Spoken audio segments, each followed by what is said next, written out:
Ya el curso de oftalmología, vamos a hacer ya la última clase. Yo tengo la clase de conjuntiva córnea de esclera, un poquito amplio, pero vamos a tratar de hacer patologías más comunes que ustedes van a poder manejar en su día a día. Vamos a hacer un recordaris primero, que es la conjuntiva, ¿no? La conjuntiva es una membrana transparente que tapiza todo el globo ocular y la cara interna de los párpados y llega hasta la unión limbo-escleral. La conjuntiva está conformada por un epitelio, un estroma y una membrana basal, ¿no? La conjuntiva, la capa epitelial tiene alrededor de 2 a 5 capas, no es una capa muy gruesa, es una capa delgada, pero se va engrosando a nivel del limbo córneo-escleral, donde se ve la capa más gruesa. El estroma es el tejido conectivo vascularizado. La vascularidad va a venir de las arterias ciliares, por eso es que ustedes van a tener cuando tengamos patologías inflamatorias, infecciosas, vamos a ver que el ojo tiende a inyectarse, ¿no? Hay una hiperemia conjuntival bastante marcada. Es por la cantidad de vascularización que tiene la conjuntiva, sobre todo la conjuntiva vulvar. Y en la membrana basal es la capa más interna, donde se encuentran los melanocitos y las células caliciformes. Los melanocitos, de acuerdo a nuestro grupo étnico, a nuestra raza, vamos a tener pues una determinada cantidad de melanocitos. Por eso que habrán visto que hay pacientes pacientes que vienen sobre todo expuestos a la radiación, pacientes que crecen en el campo, en la selva, tienen la conjuntiva un poco más oscura que el resto, ¿no? Y cuando vienen a la consulta quieren que nosotros ayudemos a que esa conjuntiva se aclare, ¿no? Y hay que explicarles que eso es imposible. Por eso es que la radiación ultravioleta ahora para nosotros es un factor muy importante para el desencadenamiento de enfermedades como la melanosis conjuntival, como el periteo, por ejemplo, la carnosidad, que vamos a hablar más adelante. En la conjuntiva tenemos células, sobre todo células encargadas de la producción de mucina, que van a contribuir a la lubricación del globo ocular, ¿no? Ustedes se acuerdan que la película lagrimal tiene 3 capas, ¿no? La capa mucinosa, la capa acuosa, ¿no? Y estas glándulas van a contribuir a la formación de la película lagrimal. Entonces tendremos las glándulas secretoras de mucina. Las principales glándulas secretoras de mucina, las células caliciformes. Esas células caliciformes se encuentran en mayor cantidad en el fornix inferior, ¿no? Y las células de Henle o criptas de Henle, porque más llamadas células son criptas, son imaginaciones donde se deposita la mucina.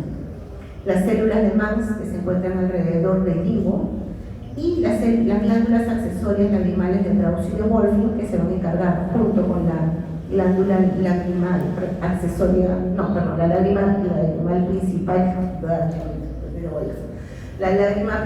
la glándula lagrimal principal va a formar la capa acuosa de la película lagrimal. La inervación va a estar dada por la rama oftálmica del quinto par.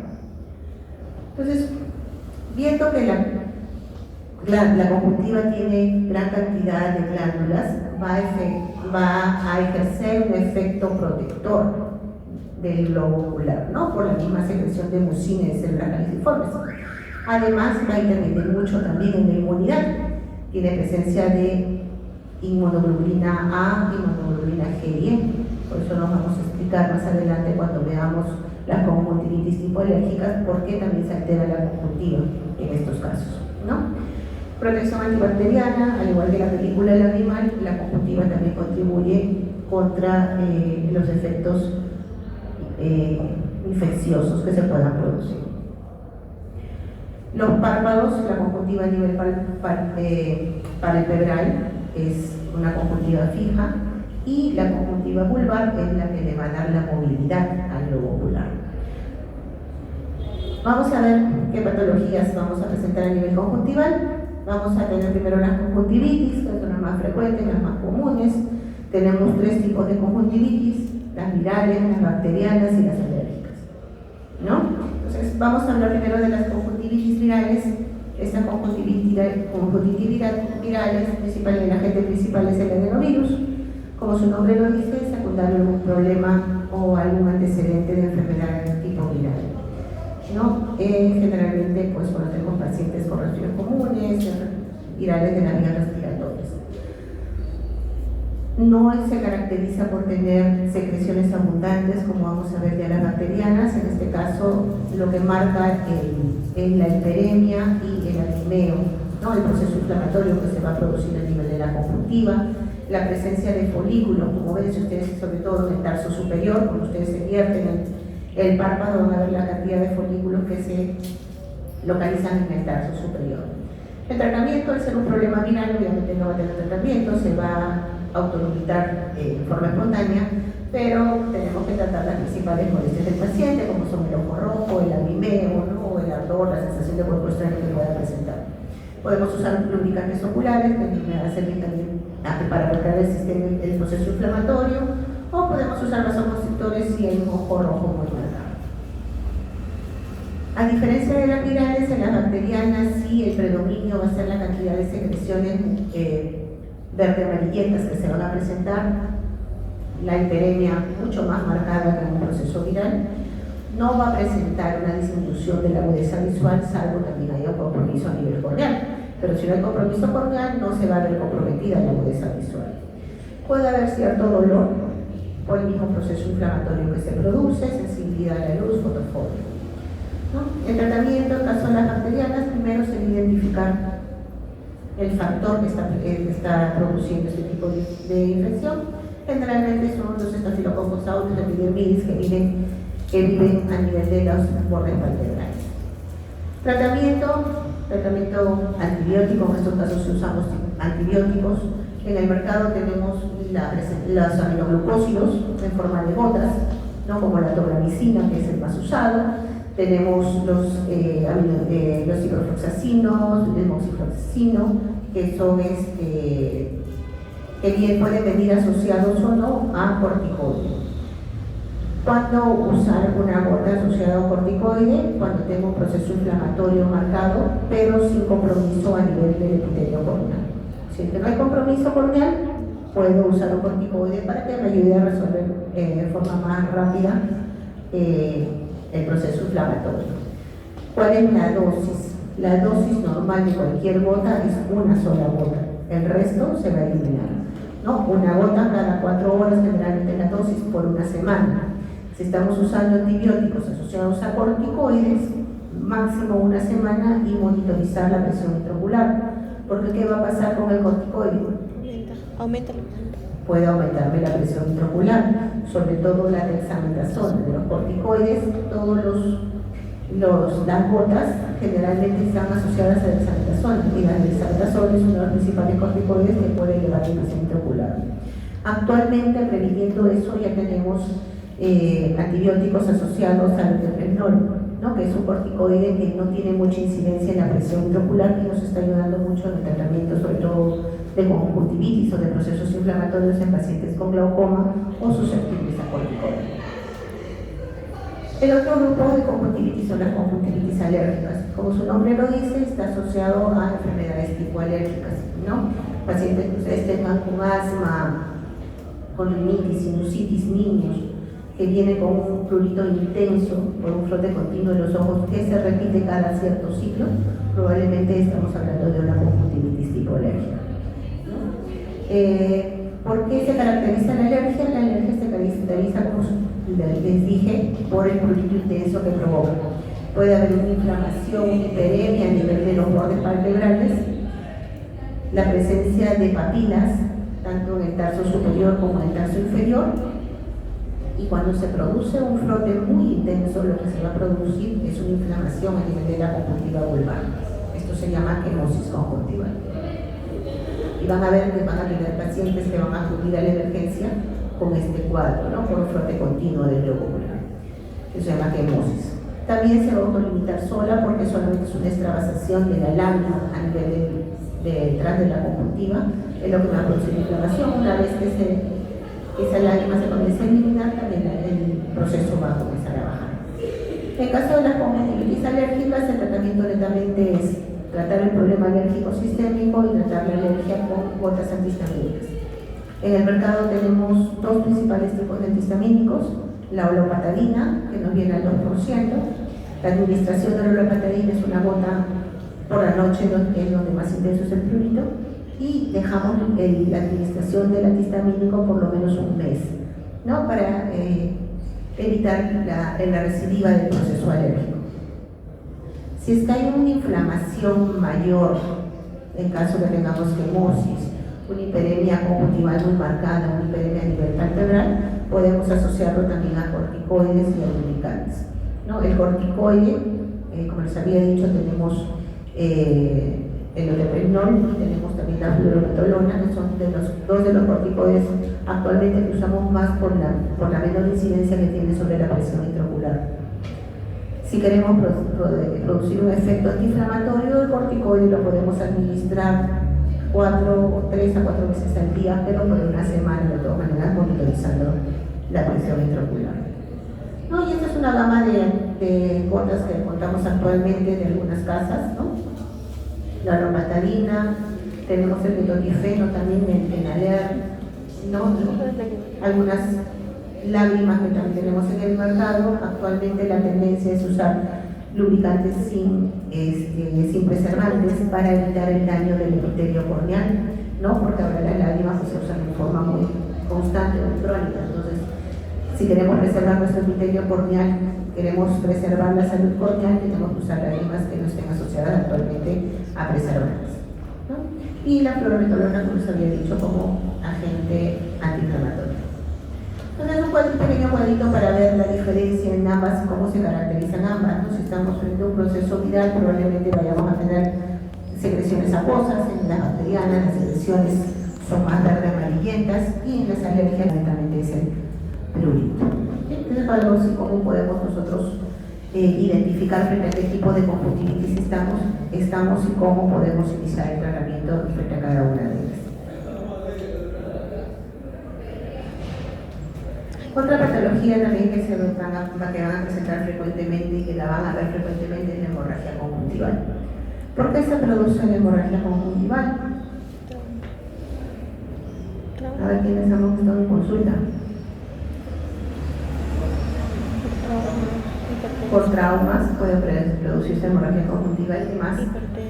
Hipertensión. Por una hipertensión arterial, una hipertensión también endovenosa, ¿no? Las maniobras de Valsalva, por ejemplo, agacharse, recoger, cargar pesos muy fuertes, les decía, en las parturientas, por ejemplo, en labor de parto, el pujo puede provocar hemorragias conjuntivales.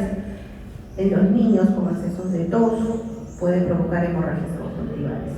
Entonces, son hemorragias que también son autolimitantes, y eso es lo primero que nosotros tenemos que indicar al paciente, porque muchos pacientes vienen con este tipo de hemorragias. Obviamente la aparición es tan aparatosa que sí puede asustar al paciente, pero cuando nosotros le indiquemos algún tratamiento, indicarle que son hemorragias que se van a reabsorber en forma espontánea y que van a tomar su tiempo en reabsorberse, porque hay pacientes que no te entienden, tú le dejas la gota y piensas que al día siguiente, a los 2 días ya va a estar bien, ¿no? Entonces hay que explicar bien que esto es un proceso, Yo mucho les comparo con los hematomas, ¿no?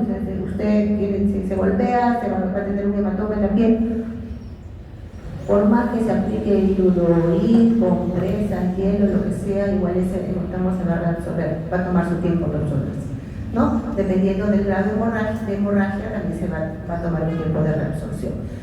Pero tampoco minimizarlo, ¿no? Porque hay que ver si es que indagar si este paciente es hipertenso, si tiene problemas de colesterolemia, de arteriosclerosis, ¿no? Hay que también pedirle sus exámenes de todas maneras. Muy pocas veces está asociado a hipertensión ocular o glaucoma, ¿no? Tendríamos que tener una presión súper alta, más de 50, para que pueda presentarme una hemorragia conjuntival. Pero lo primero que tiene el paciente es eso, ¿no? Que se ha subido la presión del agua. El tratamiento, al ser autolimitante, solamente indicarle lágrimas y vasoconstrictores y esperar pues que vaya desapareciendo poco a poco. No da sintomatología, aunque algunos pacientes, como les decía, dependiendo del grado, pueden presentar sensación de cuerpo extraño, pueden presentar lagrimeo o dolor también, ¿no? Si va acompañado, por ejemplo, de una situación de estrés. Es lo más importante ahorita y lo más frecuente que van a ver, por los cuales estos pacientes van a venir a la consulta. ¿Okay? El siguiente punto que quería tratar con ustedes es el pterygium. Ya muchos lo conocen, el pterygium, carnosidad. Muchos pacientes dicen catarata, hay que explicarles que esto no es una catarata, eso es un pterygium, ¿no? Un pterygium es un crecimiento fibrovascular de la conjuntiva y de la membrana del teno. Es un crecimiento fibrovascular, como les decía, que está pues caracterizado por tener una cabeza, que es la que se va a infiltrar en la córnea, tiene un cuello, que es también que va a ingresar hacia la córnea, y tiene un cuerpo que se desprende a partir de la carótida. Y es importante ver la distribución de este pterygium porque tenemos patologías o tenemos tumores conjuntivales que muchas veces son confundidos con un pterygium. Entonces hay que observar bien antes de catalogarlo como un pterygium, sobre todo si son pacientes mayores de 60 años, ¿no? Hay que tener mucho cuidado con las neoplasias. Entonces, ¿por qué se presenta el pterygium? El principal factor, la radiación ultravioleta, ¿no? Tenemos un factor hereditario también, pero estos pterygiums lo vamos a ver muchos pacientes, sobre todo acá en el Perú, que provienen de la selva, y son pterygiums bastante agresivos porque no solamente se presentan en forma nasal, que es la más frecuente, sino que también se pueden presentar en la parte temporal o en la parte nasotemporal. Entonces es muy frecuente que se puedan presentar. Ahora, no todo pterygium es un pterygium por crecimiento fibrovascular. También esta membrana puede crecer como una respuesta inmunológica hacia un agente externo, hacia una agresión. Por ejemplo, tengo una lesión a nivel corneal, no perforante, pero la reacción de la conjuntiva va a ser llevar a taponear esa lesión que se está produciendo. Entonces se pueden producir crecimientos conjuntivales intracorneales secundarios a agresión o a trauma. La edad de presentación frecuentemente es entre los 20 y 50 años, aunque hemos tenido niños inclusive que vienen con pterygium por su exposición no sin ningún tipo de protección a la radiación ultravioleta, sobre todo los que vienen de la selva o de la sierra. Entonces, la educación que nosotros podamos impartir al paciente para evitar que puedan llegar pterygiums a este punto donde sí me va a provocar una disminución de la agudeza visual, tenemos que nosotros darla, ¿no? Uso de lentes oscuros, los pacientes que están trabajando en el campo, gorros de ala ancha para evitar la radiación. El tratamiento en sus etapas iniciales puede ser un tratamiento farmacológico, ¿no? Lubricantes, protección, ¿no? Si es que tenemos un pterygium inflamado con una sensación de cuerpo extraño o dolor, podemos usar también corticoides para bajar el proceso inflamatorio. Pero el tratamiento definitivo es el tratamiento quirúrgico. El tratamiento quirúrgico actualmente más usado es la plastía conjuntival, ¿no? ¿En qué consiste la plastía conjuntival? Consiste en retirar una extensión de conjuntiva de la parte superficial, ¿no? Y colocarla en la zona de donde se retiró el pterygium. Esta conjuntiva la podemos suturar en la zona del lecho donde hemos retirado el pterygium, o actualmente tenemos un pegamento tisular que se llama Tisel. Entonces con eso nosotros nos evitamos esa sensación de cuerpo extraño que puede tener el paciente post cirugía de pterygium, ¿no? Obviamente también podemos lograr que se reincorpore esas actividades laborales de forma más temprana. Si yo pongo suturas, la sutura que usamos es un nylon 10 ceros, es una sutura no reabsorbible. Por lo tanto, yo tengo que retirar esa sutura. Generalmente a los 10 días o a la semana podemos retirar la sutura. Y recién el paciente va a sentir un alivio, un confort y una recuperación del proceso inflamatorio producido por las suturas.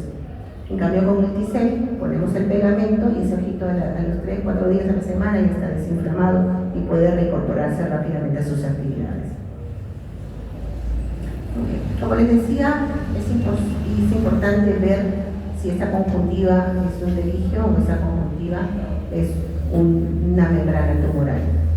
Tenemos tumores conjuntivales de tipo benigno, por ejemplo, los acrantistos, como los nevus, ¿no? Que pueden presentarse como unas lesiones pigmentadas a nivel de la conjuntiva en exposición, ¿no?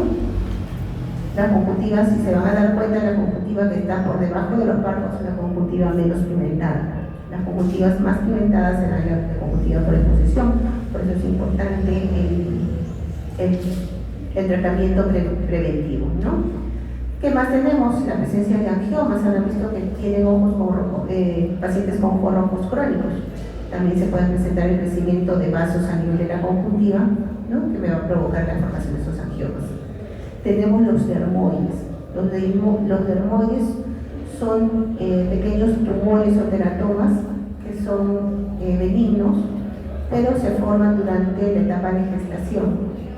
Estos dermoides generalmente crecen a nivel de la zona temporal superior y pueden presentarme también característicamente en algún otro tipo de síndrome, en síndromes congénitos, como el síndrome de Gotthard puede presentar este tipo de dermoides, ¿no? Tenemos la formación de granulomas. Estos granulomas se forman en respuesta ante un biógeno, en respuesta ante una agresión conjuntival. Por ejemplo, tenemos la formación de granulomas, les decía en la cirugía de teligio, cuando trasplantamos la membrana conjuntival temporal hacia la zona nasal, por ejemplo, en este teligio, y no suturamos bien y queda alguna zona de no adherencia, puede formar en respuesta, se puede formar un granuloma. Son tumores conjuntivales de tipo benigno. No, habíamos hablado de las melanosis también conjuntivales pigmentadas, ¿no? Por ejemplo, estos nevus negris, que son productos solamente de son de nacimiento, son benignos, ¿no? Y van a haber muchos niños, como les decía, también son tipos raciales, ¿no? Gente con mayor cantidad de melanocitos con piel más oscura van a tender a formar este tipo de melanosis, ¿no? O también la melanosis perilimbar, ¿no? Que es muy característica también en pacientes que están expuestos a radiación o pacientes de tez más oscura. Pero tenemos también tumores que pueden ser benignos o pueden ser malignos. En caso de los tumores benignos podemos encontrar la neoplasia conjuntival intraepitelial, ¿no? Que si ven acá su formación también penetra a nivel de la córnea sobre el limbo, pero no tiene esa imagen característica de un teligio, ¿no? No hay un tejido fibrovascular que lo esté acompañando, sino es un crecimiento que nace netamente del limbo corneoescleral. Es un tumor benigno, pero al riesgo de malignizarse hay que extraerlo de forma quirúrgica y llevarlo a patología. Y tenemos el carcinoma de células escamosas. Esto sí es un tumor maligno, también de crecimiento bastante rápido y agresivo. Se produce también por exposición a la radiación ultravioleta. Y en estos casos sí, pues la resección tiene que ser completa, sin dejar bordes libres para evitar la recidiva de ese tumor. Muy bien, hemos terminado la parte de conjuntiva. ¿Hay una pregunta en conjuntiva? Nos llegó a la consulta una paciente, era una bebé de 4 meses, y tenía como un poquito dentro de y la doctora dijo que era un linfoma, pero cuando veo la imagen que se parece a el dermoide está en la conjuntiva del taxo del ligamento. Si es un linfoma, está en el párpado. Entonces tiene que ver, porque también hay linfomas que crecen en el borde vertebral externo. Entonces hay que evaluarlo bien, ¿no? Hay que evaluarlo bien. La cirugía del tejido, hay algunos que va a decir que más hasta poco, bueno, cuando hay situación, doctora, que eso mismo solo se envía o ¿Cómo se aborda? no, o sea, el senderismo, ¿no? Ojalá llega hasta la membrana de boca, en la córnea. En la córnea, sí, no lo puede retirar porque ya comprometió la transparencia de la córnea. Entonces, cuando sacamos el teligio, la montamos hasta el estroma anterior, no podemos pasar más del estroma, porque si no puede causar un adelgazamiento corneal, ¿no? Puede causar una perforación subsecuente. Igual, cuando trabajamos mucho el limbo, nos volamos las células del limbo, vamos a causar también un telón corneal, porque no hay una regeneración. Entonces, no podemos entrar mucho, ¿no? Y hay que explicarle a esos pacientes, ¿no? Hay pacientes que forman, por ejemplo, la línea de Stoker, ¿no? Que es una línea tipo de hierro que se forma a nivel de la cabeza del terigio. Entonces, esa línea nosotros no la vamos a tocar, ¿no? Igual cuando hay una infiltración estromal tampoco hay que explicarle al paciente. Esa es una infiltración ya del estroma, de la parte más profunda de la córnea que no se puede tocar. No queda terigio ni va a volver a crecer terigio ahí, al menos por esa mancha estromal no, pero sí, pues queda como una especie de tatuaje, se les indica al paciente, ¿no? Que queda como un tatuaje en la córnea. Sí, doctor, usted comentó también que cuando hay, por ejemplo, daño de la córnea, del epitelio y tal, a causa justamente de inflamación para que llegues ahí, ¿no? O sea, por eso esto puede también crecer el peligro. Puede ser también asociado a una cirugía que... Sí, hay restricciones comunitarias que pueden asociarse a algún trauma, cualquier trauma. Tú sabes que la córnea es avascular, pero frente a algún margen, algún trauma que va a pasar, la córnea se comienza a vascularizar, lo que llamamos el panus corneal. De esa vascularización, la conjuntiva también va a crecer hacia esa zona, como tratando de sellar esa zona de agresión.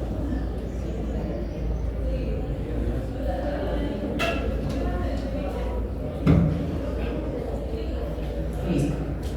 Entonces vamos a pasar a la córnea. Justo hablando de la córnea, estamos hablando que la córnea es un tejido transparente y avascular. ¿Por qué es transparente la córnea?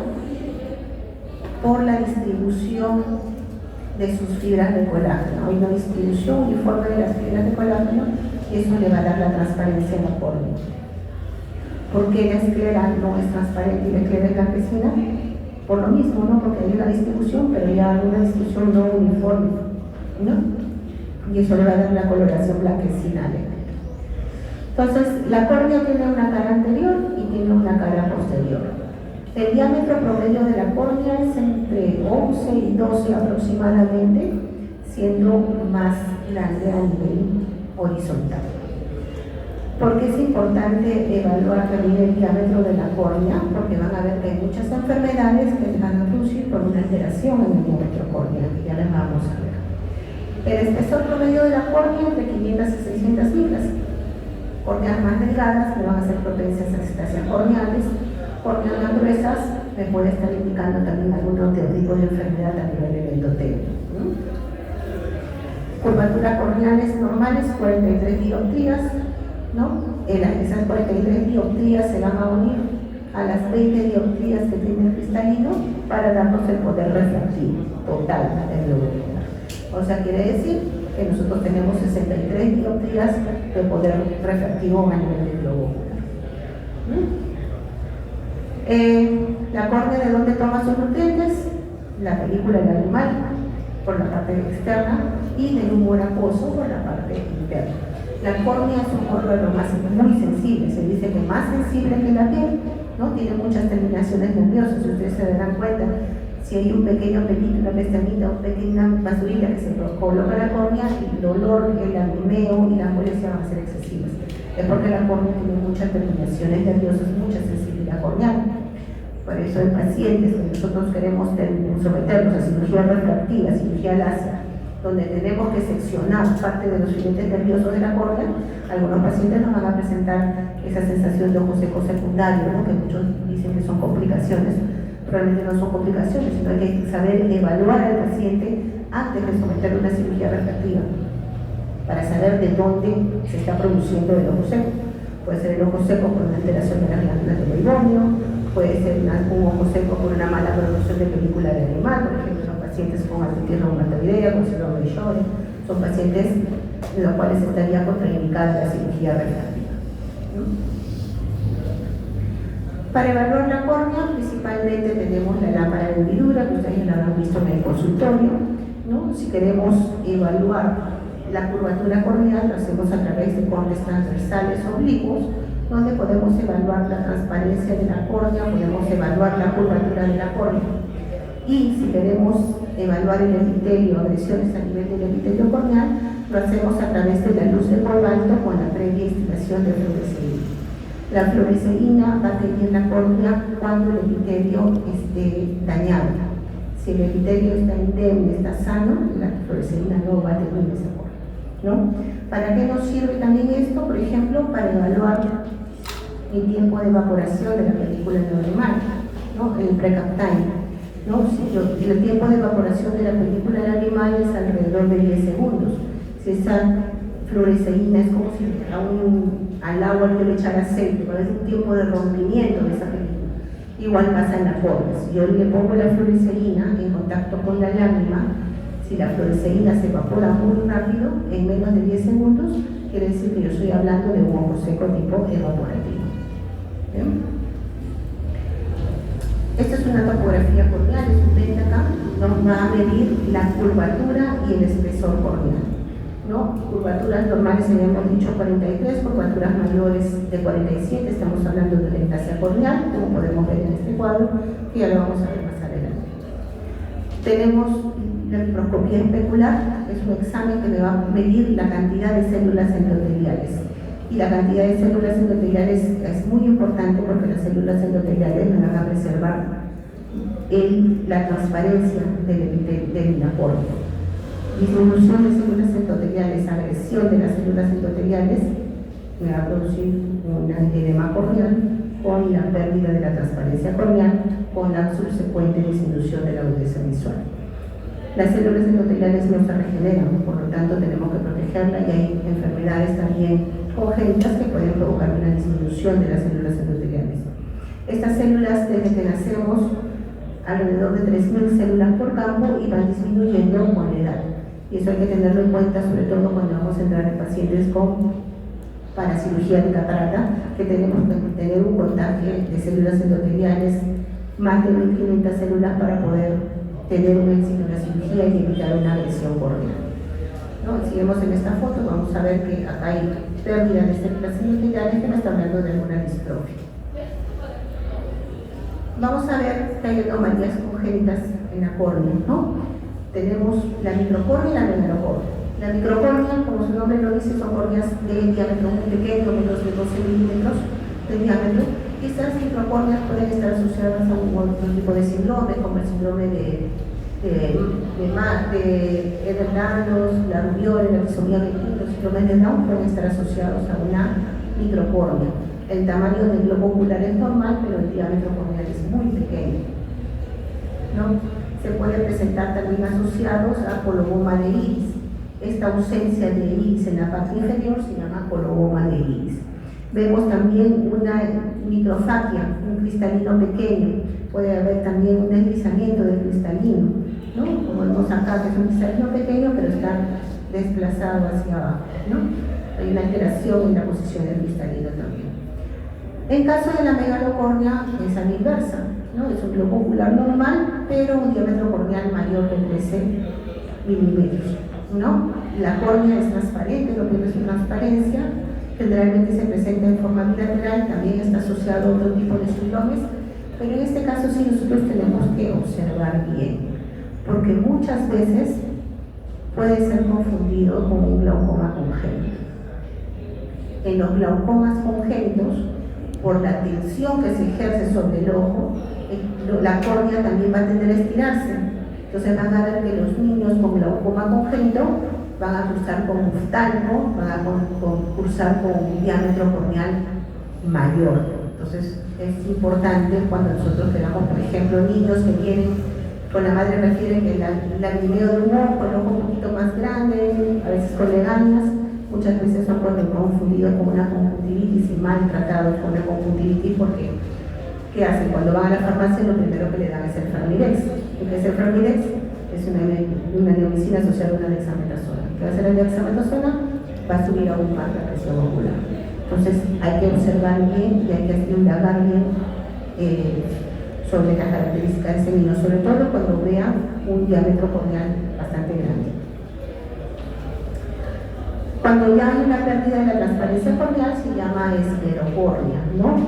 Las fibras de colágeno de la córnea están mal distribuidas congénitamente y se va a formar una opacidad también a nivel de la córnea. No es una córnea bastante plana, ¿no? Que puede presentarse en forma unilateral o bilateral. Son enfermedades obviamente que van a producir una disminución de la agudeza visual En estos casos no podemos hacer un trasplante corneal porque el tejido es muy suave, no habría donde colocar el botón corneal. Actualmente tenemos la queratoprótesis, donde podemos usar la queratoprótesis en este caso, que son prótesis que tienen como una especie de agujero en la parte central que asemeja a la pupila. Entonces estas prótesis sí las podemos colocar. Obviamente actualmente son bastante caras, son prótesis bastante caras, ¿sí? Pero sí las estamos colocando en pacientes con alteraciones de la transparencia corneal, con donde no podemos hacer un trasplante. Entonces, la córnea, al igual que la conjuntiva, me va a preservar del daño y me va a preservar de las enfermedades infecciosas. Entonces, ¿qué tiene que pasar para que mi córnea sea sana? Tiene que haber una superficie corneal lisa, como les había dicho, ¿no? Si hay daño en el epitelio, se puede producir un daño a nivel estromal, se puede producir úlceras. Que tiene que haber también una buena película lagrimal. Si estamos frente a un síndrome de Sjögren donde hay ausencia de película lagrimal, lo que se va a producir también una erosión corneal recurrente. Y el parpadeo, ¿no? El parpadeo voluntario también me va a preservar de la queratitis o de los problemas ulcerativos a nivel corneal. Por eso es que es importante que ustedes, cuando evalúen a sus pacientes, por ejemplo, tengan pacientes con parálisis facial, donde no hay un buen parpadeo voluntario, en pacientes que tengan en UCI, en estado de inconsciencia, vigilen bien que la córnea esté bien hidratada. Y si no lo está, indiquen sus lubricantes. Actualmente en el mercado tenemos lubricantes tanto en gotas como en ungüentos. En sus pacientes en UCI, en estado de inconsciencia, ocluyan el globo ocular para evitar la alteración de la transparencia corneal, las úlceras corneales. Hemos tenido después de este tiempo de COVID, que han sido muchos pacientes que han estado entubados en UCI. Tenemos muchos pacientes con úlceras corneales que han tenido que ir al trasplante corneal, ¿no? Simplemente por esta exposición que no hemos sabido vigilar. Entonces, dentro de las conjuntivitis infecciosas vamos a tener las virales, por ejemplo, el herpes virus, que se va a caracterizar por esta formación de dendritas, ¿no? Esta formación de dendritas características que tiñen con la fluoresceína porque va a haber un daño en el epitelio corneal. ¿Cómo podemos identificar si estamos frente a un problema herpético, una conjuntivitis bacteriana o una conjuntivitis viral, digamos, por adenovirus? Por la sensibilidad corneal. Acuérdense siempre de esto. Hay una disminución de la sensibilidad corneal en casos de herpes, ¿no? El paciente se puede frotar y frotar el ojo, se puede dañar el ojo y nunca va a sentir que se está frotando el ojo, ¿no? ¿Cómo podemos nosotros evaluarlo en un consultorio? Hacer que una torunda, hacer que, no sé, pues un hisopo de los ojos. Si el paciente no parpadea y no puedes llegar a tocar la córnea, es porque la sensibilidad corneal está alterada, quiere decir que estamos frente a una queratitis herpética. Y como es una queratitis herpética epitelial, acuérdense, no podemos usar corticoides. ¿Qué usamos? Antivirales. No tenemos antivirales en el mercado de forma tópica. Había ungüentos, pero ya no hay, no han sido retirados del mercado. Tenemos gotas, tampoco hay. Entonces, en estos casos, lo que nosotros tenemos que hacer es preservar y ayudar en la cicatrización del epitelio corneal. Podemos iniciar el tratamiento con lubricantes o con antibióticos y corticoides, además del tratamiento antiviral en forma oral. La dosis de ataque es de 4 gramos diarios. El aciclovir, la presentación del aciclovir es de 200, 400 y 800 miligramos. 4 gramos diarios significa que el paciente tiene que tomar 5 tabletas de 800 gramos en forma diaria por una semana. Luego de la semana, disminuir la dosis a 200 o 400 y mantenerlo por lo menos un mes. Como es un virus, ustedes saben que este virus no se elimina, el virus va a estar latente, ¿no? En el cambio de base. Entonces, como está latente, en cualquier momento que disminuya la inmunidad del paciente, puede volver a aparecer el mismo cuadro. Tenemos las queratoconjuntivitis tipo adenovirales, en las cuales sí va a haber un compromiso de la agudeza visual porque hay una infiltración del adenovirus a través del estroma y se van a formar como esta especie de pompos de nieve, y es lo que le va a disminuir la agudeza visual del paciente. Si no atacamos a tiempo esta formación adenoviral, la disminución de la agudeza visual que presenta el paciente no va a ser recuperada. porque ya no vamos a poder disminuir la infiltración a nivel estromal. Entonces, en estos casos de tratamiento, corticoides, tenemos que usar corticoides, prednisolona o fluorometolona, por lo menos una semana, cada dosis de cada 4 horas, y bajándole la dosis a cada 6, cada 8, y por lo menos un mes tratar de mantenerlo el corticoide, pero siempre manteniendo o monitorizando la presión intraocular. En estos casos sí tenemos baja de la agudeza visual. Y en caso de las bacterianas, ya son nuestras formas más graves de queratitis, donde se va a producir una infiltración a nivel de la córnea, se va a producir úlceras a nivel corneal, con la consecuente migración de la bacteria hacia la parte posterior del ojo, y mi complicación mayor en caso de una queratitis bacteriana es la endoftalmitis, ¿no? La endoftalmitis es como hablar de una sepsis en el cuerpo, ¿no? Va a atacar todas las estructuras del globo ocular y va a destruir todas las estructuras del globo ocular. Eso me va a llevar a una ceguera.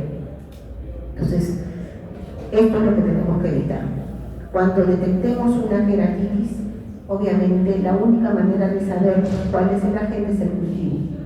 Pero si no tenemos a la mano el cultivo, tenemos que inmediatamente iniciar con el tratamiento preventivo. ¿Qué usamos? Antibióticos, ¿no? Yo les había regalado a sus compañeros, tenemos el moxifloxacino, que es un antibiótico, y una fluorometolona de 4ª generación, que nos ayuda mucho en estos casos. Y en estos casos no es como tratar una conjuntivitis, en estos casos la dosis tiene que ser horaria. Tratar al paciente, indicamos inclusive al familiar, no lo dejes dormir cada hora, hay que aplicarle el antibiótico. Igual usamos antibióticos también vía oral, podemos usar la ciprofloxacina vía oral para ayudarnos a reprimir un poco la infección, ¿no? La ciprofloxacina por dosis oral, por vía sistémica, también tiene una llegada a nivel del litio, en una dosis no muy grande, pero también me ayuda a preservar que este paciente se pueda ir a una endoftalmitis secundaria. Entonces, ¿por qué se pueden presentar estas úlceras bacterianas principalmente? Lo que habíamos hablado, ¿no? Un mal parpadeo, una exposición de la córnea, se daña el epitelio y hay migración de cualquier tipo de bacteria, ¿no? Cuerpos extraños, está el paciente caminando por la calle, le cayó polvo, tierra a los ojos, se comenzó a flotar, comenzó a dañar su epitelio, puerta de entrada para la bacteria, ¿no? De pacientes con Sjögren, ¿no? Un ojo seco también severo va a producir también una alteración del epitelio corneal con la consecuente infección. El dolor, en caso de la queratitis bacteriana, sí es exquisito. Hay un dolor muy intenso, el ojo rojo también bastante marcado, ¿no? Una córnea adelgazada, como pueden ver acá, esta úlcera es un adelgazamiento del epitelio corneal, y se puede presentar acompañado de hipopio. Este nivel que ven acá se llama hipopio. Presencia de hipopio en cámara anterior me está indicando pulso en cámara anterior, me está indicando infección y me está indicando una posible endoftalmitis, ¿no? Entonces, esto es lo que yo tengo que evitar llegar dando un tratamiento oportuno, sabiendo sobre todo reconocer frente a qué tipo de agente estamos. Como les había dicho, el diagnóstico netamente es por cultivo, no hacer un antibiograma, ¿no? En caso que tengamos úlceras bacterianas que no me sirven al tratamiento, iniciar antibióticos fortificados, ¿no? Tenemos antibióticos fortificados como la gentamicina, la cefalexina, la cefazolina, el ceftazidime. Lo preparamos a una dilución que pueda ser compatible con la absorción a nivel de la película labial. Entonces, también la indicación es cada hora, ¿no? Esa es la indicación en caso ya tengamos casos más severos de úlceras corneales, ¿no? Cuando ya vemos la presencia de hipopio, inclusive podemos usar estos antibióticos fortificados vía intravítrea. ¿Por qué pongo acá atropina? ¿Para qué usamos la atropina? Para dilatar el ojo. Para disminuir el dolor, ¿no? Me va a bloquear el músculo ciliar y me va a producir también una disminución del dolor. Por eso es que en estos pacientes también podemos usar atropina como coadyuvante del tratamiento antibiótico. El otro tipo de queratitis que tenemos son las micóticas, ¿Cómo diferenciamos si estamos frente a una bacteriana o una micótica? Difícil a primera vista. La única manera que ustedes van a poder diferenciarlo es a través de la anamnesis. El antecedente de un trauma con vegetales, en jardineros, en carpinteros, pacientes que trabajan en la selva, talando árboles, que trabajan en la chacra con plantas y indican que comenzaron con una sensación de cuerpo extraño, luego una disminución de la agudeza visual y un dolor intenso, piensen y sospechen de una micótica. Antes de cualquier cosa sospechamos de una micótica, ¿no? Si es una micótica, igual que las bacterianas, el dolor también es muy intenso, entonces igual usamos la atropina y el antimicótico indicado en estos casos en vía tópica es la vancomicina al 5%. Igual que el tratamiento horario, ¿no? Junto con el antibiótico, con el antimicótico tópico, podemos usar también el antimicótico sistémico, también nos va a ayudar con la resolución del cuadro. Las micóticas son mucho más agresivas que las bacterianas, por tanto me pueden llevar a la ceguera en una semana de forma más rápida que una bacteriana. Debe tener mucho cuidado y hay que saber reconocerlas para poder iniciar el tratamiento. Tenemos otras causas, como ya habíamos hablado, que habíamos hablado hace mucho rato del ojo seco, ¿no? Del síndrome de Sjögren. Tenemos procesos no infecciosos, ¿no? Donde hay una alteración del epitelio corneal, en este caso pues una queratitizica, ¿no? El tratamiento ya está de más indicarles lubricantes, ¿no? Pero si estamos frente a una queratitis secundaria a una enfermedad inmunológica, reumatológica, como una artritis reumatoidea, podemos usar asociado a la ciclosporina para ayudarnos con el proceso inflamatorio. Entonces, usamos ciclosporina, podemos usar también el suero autólogo, se centrifuga el suero del paciente y se le diluye a concentraciones en frascos. También usamos el suero autólogo, su misma inmunidad nos va a ayudar también con el proceso inmunológico en el ojo seco. Otro tipo de agresiones a nivel corneal, muy común también que las van a ver, es la queratitis actínica. La queratitis actínica se produce por una quemadura del epitelio corneal. ¿Y dónde la vamos a encontrar frecuentemente? En los pacientes, por ejemplo, los soldadores, ¿no? Que están expuestos a la luz y comienzan a soldar sin ningún tipo de protección. Inclusive, si no están soldando, están parados al costado de una persona que está soldando, van a producir una quemadura del epitelio corneal. Y estos pacientes van a llegar a su emergencia en la noche. ¿Por qué? Porque durante el día el epitelio se va lacerando y en la noche el dolor ya no lo soporta. Es un dolor muy exquisito porque generalmente se presenta en forma bilateral. Entonces, el tratamiento en estos casos, ¿qué hacemos? Lo más fácil, hay que parchar este ojito. Hay que evitar el parpadeo porque el mismo parpadeo sigue lacerando el epitelio, ¿no? Y va produciendo el dolor, es como siempre les refería cuando tenemos la queratopatía. Si ustedes tienen una ampolla en el pie, se ponen el zapato y quieren caminar, pues van a sentir dolor, ¿no? Entonces, en estos casos igual el parpadeo va a propiciar mayor dolor. Entonces, a estos pacientes le colocamos un parche compresivo, un parche bien compresivo para evitar el parpadeo, con un ungüento, puede ser hasta con una terramicina. Acuérdense que nunca usamos corticoides en pacientes con alteraciones epiteliales, o con lágrimas en gel, como estamos mostrando acá. Al día siguiente este paciente no va a presentar dolor. El epitelio genera capacidad de regenerarse en 24 horas. Entonces, estos pacientes, ustedes como les dije, lo van a ver sobre todo en la noche, pacientes que trabajan con soldadura, inclusive he tenido pacientes estrofistas que han presentado y nos estamos dando cuenta entonces qué tanto está la radiación afectando actualmente tanto nuestra piel como nuestros ojos. Entonces, el tratamiento, ya lo saben, parches oculares, con eso le solucionan el problema al paciente. Luego, al día siguiente le retiran el parche, le usan sus lubricantes, ¿no? Pero el paciente al día siguiente ya no va a tener molestias. Pueden ayudarse también con antiinflamatorios intramusculares, dependiendo pues, del grado de dolor del paciente, ¿no? Tenemos la queratitis por cuerpo extraño, por ejemplo en este caso, ¿no? Un cuerpo extraño, un metal a nivel corneal, ¿no? es una queratitis por cuerpo extraño. También en estos casos sí hay que retirar el cuerpo extraño y luego parchar el ojo. Tenemos, por ejemplo, la astigmatis o dismiquiasis, ¿no? Donde la malformación en el crecimiento de las pestañas va a golpear en forma recurrente la conjuntiva y la córnea, provocando la desemineralización corneal. También vamos a tener problemas de queratitis seca. Y lo que les había hablado, ¿no? Cuando hay lesiones a nivel de la córnea también recurrentes, lo que se va a producir es una neovascularización de la córnea, ¿no? Esa neovascularización de la córnea se llama palus corneal, ¿no? En estos casos, obviamente, el tratamiento tiene que ser acá retirar el cuerpo extraño, acá retirar las pestañas, hacer una fotocoagulación de las pestañas que están creciendo en mala posición. Igual lo van a tener en el ectropio, en el entropio, ¿no? Donde hay disposición corneal, tenemos que optar con luminales. Claro que el ectropio y el entropio ya son procedimientos que tienen que ser quirúrgicos, ¿no? Distrofias que habrán visto en sus abuelitos, en sus tíos, ¿no? Por ejemplo, esto es lo que le conocen el halo senil.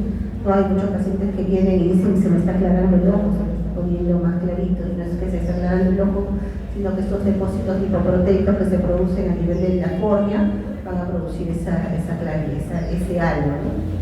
Tenemos la keratopatía en banda y la secundaria a enfermedades tipo sifilíticas en pacientes con tisis bulbina. ¿Qué es tisis bulbina?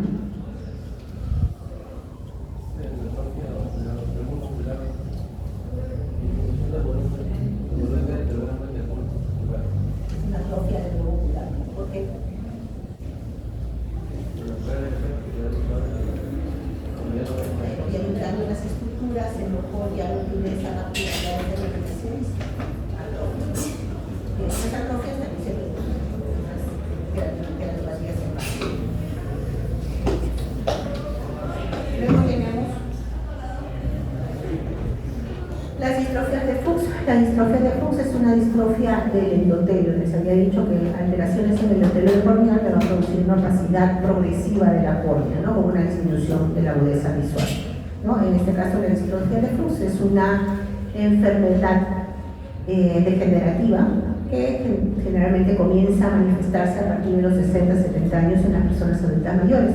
Lo que se va a producir es una alteración de las células endoteliales. No hay un buen recambio de la bomba de sodio-potasio, la córnea se va a comenzar a edematizar y va a comenzar a perder células endoteliales. El tratamiento en estos casos es quirúrgico, ¿no? Hacer un trasplante. Y las ectasias corneales, que les había dicho, donde hay una alteración de la curvatura corneal. ¿Por qué se produce la ectasia?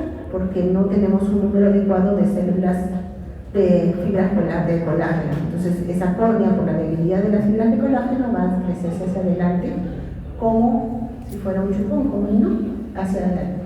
¿Cuáles son las manifestaciones del queratocono? Si ven acá, lo que llamamos estrías de Roth. Esas estrías de Roth significa que la córnea, las fibras de colágeno se están rompiendo, y eso me va a dar esa pérdida de transparencia. ¿Qué más se va a manifestar? Si ven esto de acá, como un chupón, eso se llama síndrome de Munson. ¿A quién alguien aplica el síndrome de Munson? Cuando el paciente miraba hacia abajo, se podía ver como que una protrusión. Si tú miras para abajo, tu párpado, el pie palpebral va a estar normal. Un paciente con queratocono se mira para abajo, un borde así, lo que se va a producir es un engrupamiento del borde palpebral. Eso se llama síndrome de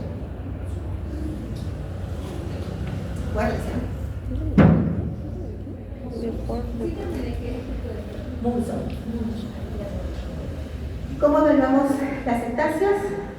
Con la topografía corneal, en este caso el pentacam, donde voy a ver, si ustedes han visto los exámenes oftalmológicos, van a ver que se juega a través de un semáforo, ¿no? Donde cuando yo veo unas lesiones rojizas, estoy evaluando una curvatura corneal aumentada. Eso me está indicando pues la presencia de un queratocono, ¿no? Queratocono, curvaturas mayores de 46-47 y paquimetrías, espesores corneales menos de 500. El tratamiento, en sus estadios iniciales, el queratocono puede ser tratado a través de lentes de contacto rígidos para tratar de impedir el crecimiento hacia adelante. Cuando ya no nos funciona, tenemos queratoconos en grado 2-3, vamos a emplear el crosslinking. ¿Qué es el crosslinking? Es la irradiación de riboflavina que en contacto con la luz ultravioleta tipo B va a provocar un engrosamiento de las fibras de colágeno y eso va a evitar también la progresión. Junto con el crosslinking podemos implantar anillos intraestromales, que son anillos como pequeños correajes que se colocan en el estroma corneal. ¿Y qué va a hacer eso? A la córnea va a llevarla a disminuir esta curvatura, me va a mejorar la agudeza visual y también me va a evitar su progresión, ¿no? Cuando ya tengo lesiones a nivel corneal, pérdida de transparencia a nivel corneal, lo que tenemos que hacer ya es un trasplante corneal. Eso es lo que no tenemos que cuidar. ¿Bien? ¿Algunas preguntas ahí, por favor?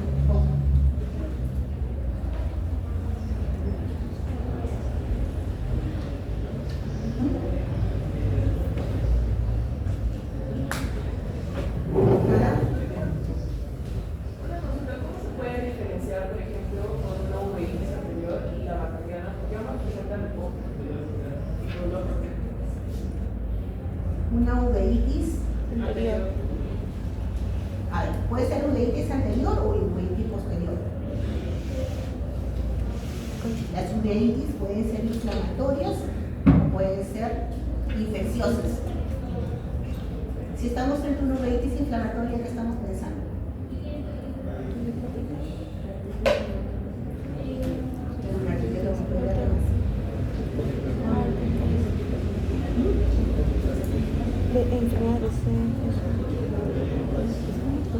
¿Ya? Procesos inmunológicos que pueden desarrollar uveitis. ¿Qué más? Hepática juvenil, TBs infecciosas más que todo inmunológica, pero digo existe. ¿Y hepática? El herpes. El herpes también podemos tener. Posteriores. Ahora, la bacteria, los procesos bacterianos son procesos infecciosos. Y esa infección lo que puede provocar es que las células migren hacia la parte posterior de las proteínas. Las uveitis pueden ser bacterianas o pueden ser sépticas, asépticas. ¿Cuándo sería una séptica? Un proceso inmunológico, ¿no? Porque estamos algún trauma. Cuando son sépticas, cuando estamos frente a una bacteria, un proceso bacteriano, una bacteria bacteriana, las uveitis granulomatosis, cuando estamos frente a una granulosis, hay que presentar, podemos presentar uveitis no granulomatosis.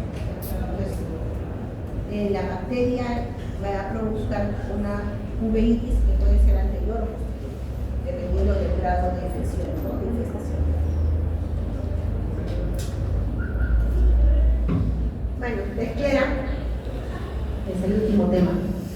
Les decía que la esclera tiene una apariencia blanquecina porque sus filas de colágeno están distribuidas en forma irregular, ¿no? Y eso es lo que le da la coloración blanquecina.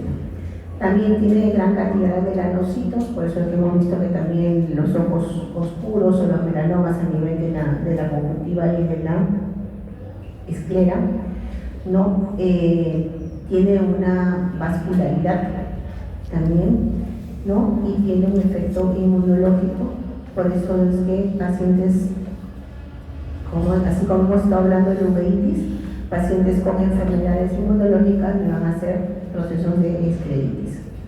Tenemos dos patologías principales en la esclera, la epiescleritis y la escleritis. La epiescleritis, generalmente proceso benigno, asintomático, solamente me va a dar cuenta la formación de ojo rojo, se puede presentar en mujeres mayores de 40 años y no está relacionado a enfermedades sistémicas. ¿Y cómo yo puedo saber si estoy frente a una epiescleritis o una escleritis?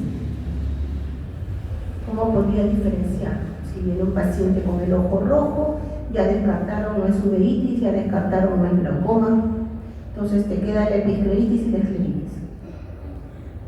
¿Cómo lo descartas?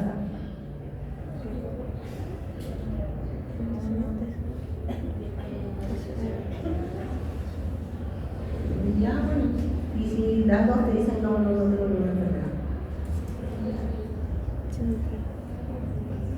extranjera.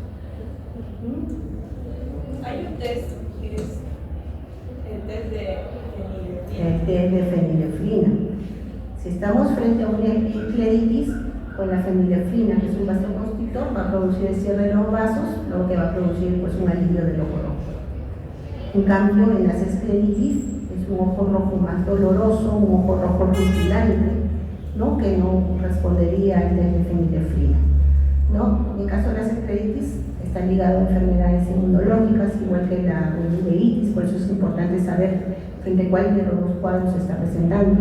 Entonces el paciente no tiene ningún diagnóstico, pero recurre con cuadros de ojo rojo a repetición, que se debe al uso de corticoides. Hay que descartarlo, ¿no? Generalmente nosotros trabajamos de la mano con el reumatólogo para poder descartar si es que estamos frente a un cuadro de artritis reumatoidea, de lupus, de vasculitis. Generalmente con el reumatólogo llevamos esos diagnósticos.